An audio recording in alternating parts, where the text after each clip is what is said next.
If you're wondering which point-and-shoot cameras are worth your money, stick around. After we run through each product, I'll give you my personal take. Would I buy it or would I skip it?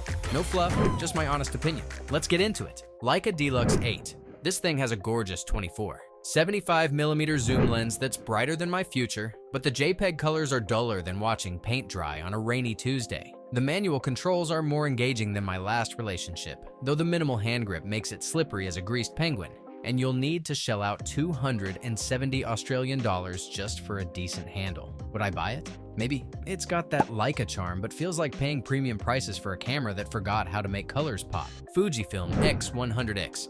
This bad boy packs a 40-megapixel sensor that delivers details so crisp you can see your regrets in high definition. Plus, the leaf shutter is quieter than my neighbor's passive-aggressive complaints. The built-in image stabilization is a game changer that works better than my attempts at work-life balance, but this camera froze on me once like my ex when I asked about commitment. Would I buy it? Yes. Despite the occasional freeze, the image quality and silent operation make it perfect for sneaky street photography, and the IBIS actually works unlike most of my life decisions. Ricoh GR3X. This pocket rocket is more inconspicuous than my social skills and delivers JPEG quality that'll make you question why you ever shot RAW, but the 200-shot battery life is shorter than a TikTok attention span. It's got a built-in neutral density filter and image stabilization packed into a body smaller than my will to live, though it lacks weather sealing and a viewfinder which is like going to war with a water gun. Would I buy it? Yes. If you're into street photography and don't mind carrying more batteries than a doomsday prepper, this thing is pure gold for travel and urban exploration. Leica Q3. This full-frame beast has a 28mm f1.7 lens that's sharper than my wit and image quality that'll make your Instagram followers weep with envy, but the autofocus is more confused than a chameleon in a bag of Skittles and randomly selects mailboxes as faces. The leaf shutter maxes out at 1/2000th of a second, which means shooting wide open in daylight is harder than explaining cryptocurrency to your grandma, plus it costs more than my car. Would I buy it? No. Sure, it looks gorgeous and the image quality is incredible, but paying premium prices for autofocus that thinks chairs are people is like buying a Ferrari with square wheels. Sony ZV12. This vlogging machine finally got a wider lens that's more suitable for selfies than my previous attempts at self-love, and the 3-capsule microphone setup is smarter than most YouTube comments. The touchscreen controls got a major upgrade and work better than my dating life, but they killed the optical image stabilization and neutered the slow motion from 1000 frames per second down to 120 like they were afraid of fun. Would I buy it? Maybe. It's perfect for vloggers who need that wider field of view, but losing the optical stabilization and high-speed slow motion feels like trading your sports car for a minivan. Nikon Coolpix P1100. This absolute unit of a camera packs a bonkers 125x optical zoom that can literally spy on your neighbor's Netflix password from 3 blocks away, but good luck holding this 1,410-gram beast steady without looking like you're trying to operate a rocket launcher. The zoom is so conspicuous that wildlife photographers using this thing probably scare away more animals than a mariachi band. Plus, the small sensor and slow lens make it struggle harder than me trying to explain cryptocurrency to my grandma in anything but perfect lighting. Would I buy it? Maybe, because while it's basically a telescope that occasionally takes photos, being able to photograph moon craters from your backyard is pretty damn cool. Sony RX17. This pocket rocket delivers excellent image quality with its 1-inch sensor and 24 to 200 mm equivalent zoom. Plus, it has more autofocus points than a porcupine has spikes at 357 phase detection points, covering 68% of the frame. The downside is that Sony's menu system is more confusing than IKEA furniture instructions written in ancient hieroglyphics. And at this price point, you could probably buy a decent used car instead. Would I buy it? Yes, because despite Sony's commitment to making menus that would confuse a rocket scientist, this thing shoots 4K video and has real-time eye autofocus that works better than my ability to make eye contact at parties. Canon PowerShot 5.1. This 22-megapixel beauty with its Type 1.4 sensor hits that sweet spot between photo and video with a 16 to 50 mm full-frame equivalent lens, but the slower E2. 8 to f/4. 5 aperture means your depth of field will be flatter than a pancake run over by a steamroller. The lack of a pop-up flash is more disappointing than finding out your favorite restaurant closed, especially when that direct flash aesthetic is trending harder than TikTok dances. Would I buy it? Yes, because the excellent autofocus and image stabilization make up for the slower lens.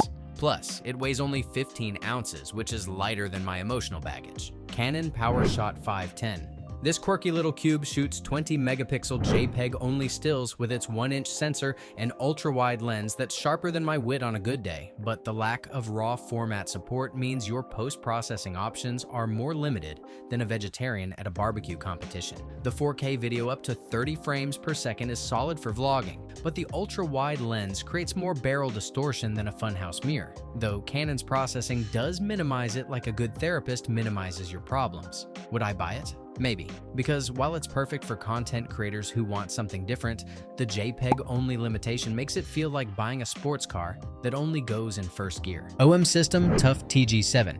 This 12-megapixel tank can survive being dropped, frozen, crushed, and dunked 15 meters underwater, making it tougher than a $2 steak and more reliable than my internet connection during important video calls. The f2.0 bright lens at the wide end is impressive for such a small sensor, but let's be real. That 1/2.33-inch sensor produces image quality that's about as impressive as my cooking skills, which is to say, not very. Would I buy it? Yes, because when you need a camera that can survive your clumsiness better than your last 3 phones combined, this indestructible little beast is worth every penny for adventure photography. Panasonic Lumix LX100X, this chunky boy, packs a 4/3 sensor that makes your photos look crisp as hell. Plus, it's got more manual dials than a DJ booth, which actually makes photography fun again. The downside is, this thing is about as pocketable as a brick sandwich, and the screen doesn't flip.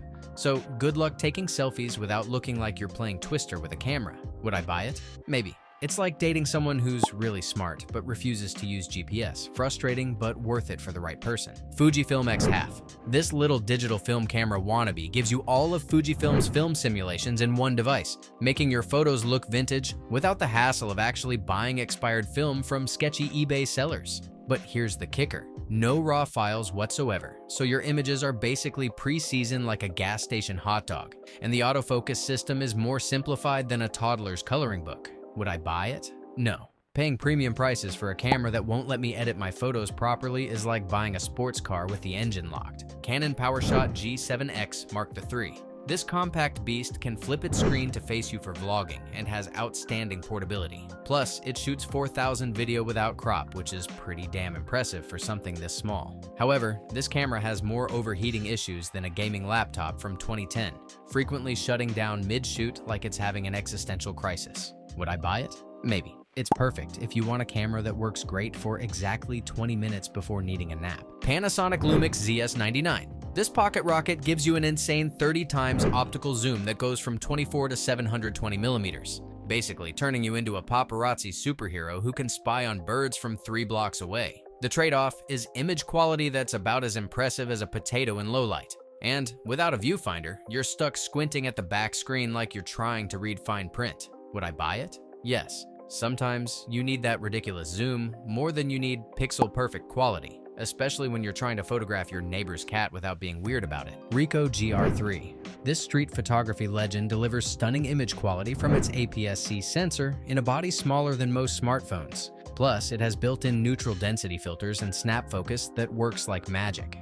The catch is this thing overheats faster than a microwave burrito and has battery life shorter than a TikTok attention span, literally shutting down after 25 minutes in warm weather. Would I buy it? Yes, despite its drama queen tendencies. When this camera works, it produces images so sharp they could cut glass, making it worth the occasional thermal tantrum. Thanks for watching.